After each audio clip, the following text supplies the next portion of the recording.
நீங்கள் வந்து பார்த்தோம் அப்படின்னா இன்ஜினியரிங்கில் சிஎஸ்சி ஐடி அப்படி இல்லை இசிஇ இந்த மாதிரியான ஸ்ட்ரீம் எடுத்திருக்கீங்களா? உங்களுக்கு பேங்க்கில் வந்து பார்த்தோம் அப்படின்னா ஒரு சூப்பரான போஸ்டிங் வந்து அவைலபிளாக இருக்குது.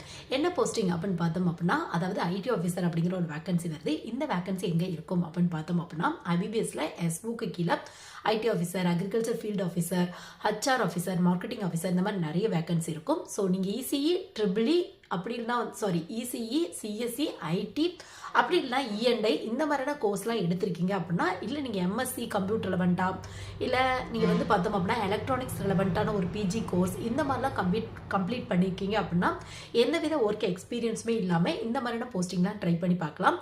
உங்களுக்கு வந்து ஒர்க்கும் ஃபுல் அண்ட் ஃபுல் கம்ப்யூட்டர் ரெலவெண்ட்டாக தான் இருக்கும். ஸ்டார்டிங்கில் ஒரு அசிஸ்டன்ட் மேனேஜருக்கு ஈக்குவலான போஸ்டிங் கிடைக்கும்.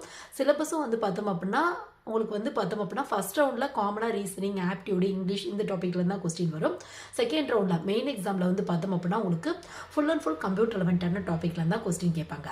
ஸோ இன்ட்ரெஸ்ட் இருக்குது அப்படின்னா பேங்க் ரெலவெண்ட்டான இந்த ஐடி ஆஃபீஸர் வந்து ட்ரை பண்ணி பாருங்கள். இசிஇ சிஎஸ்சி ஐடி முடிச்சவங்க கண்டிப்பாக இந்த போஸ்டிங் வந்து ட்ரை பண்ணி பார்க்கலாம்.